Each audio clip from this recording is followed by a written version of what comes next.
Thank you very much, Senator Locke. So I started the morning this morning at 8 a.m. with Delegate Simons and one of her subcommittees. Just finished the night at 6:30 with Senator Locke and General Laws and Delegate Price, who brought an unbelievable bill, bringing two important sides together to do some good work. The only person that I've been avoiding today is Delegate Mullen, but I'm sure I'll bump into him tomorrow in one of his committees because we've got a lot of our bills going over the other side. Several things I've been working for. The shipyard brought me an advanced manufacturing bill this year that replicates. A couple of years ago, we did a bunch of work in our colleges, universities, and community colleges, focusing on computer science and IT. And so we really incented trying to get degreed people out of our schools that were dealing with data science, computer science, et cetera.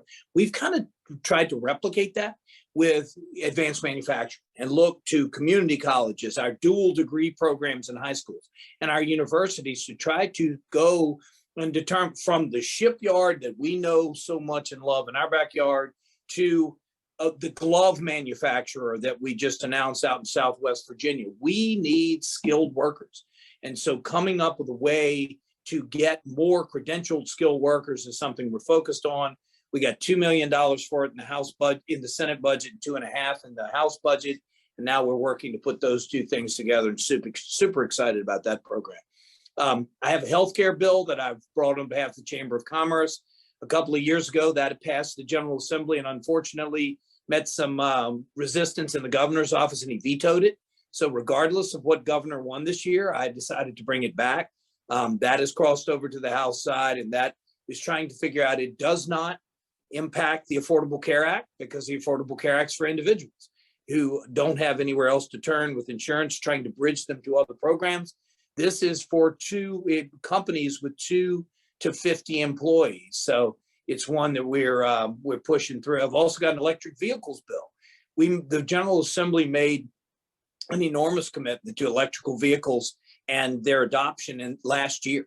And so what this does is says, you know what, the state's going to put their money where their mouth is. We're going to use a calculator, and and that calculator will tell us for the vehicle we're looking for, comparable vehicle, and what we want it to do. Does it make more sense to buy a standard gas vehicle or an electrical vehicle?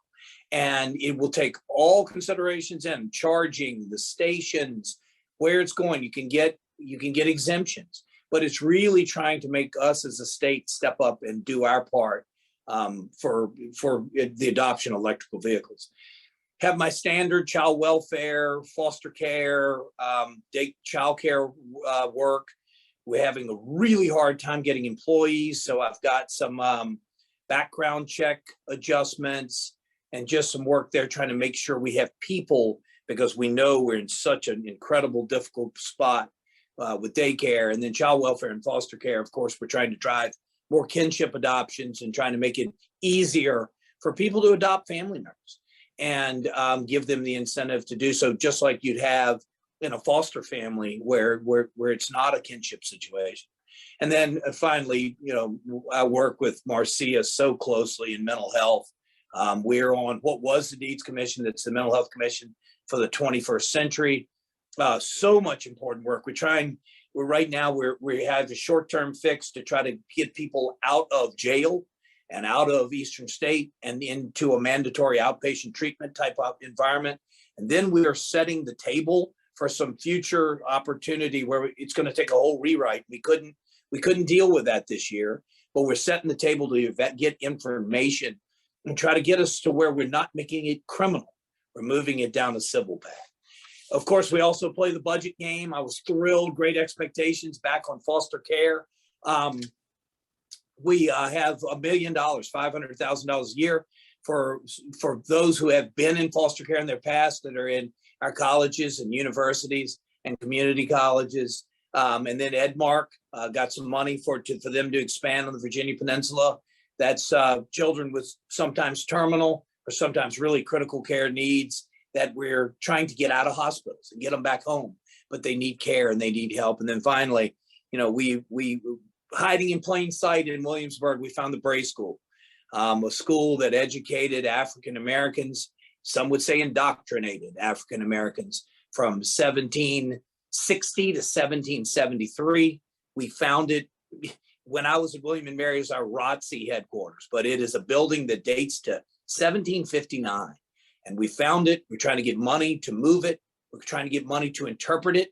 We're trying to get money to study it and trace the folks that are descendants of those who went to the Bray School.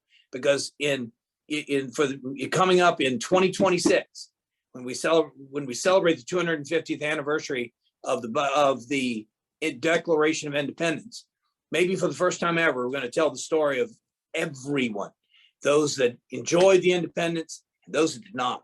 And a lot of that's right under our nose and on the Virginia Peninsula. And we're going to work super hard to tell the full story. We're getting some money from Richmond to do so. So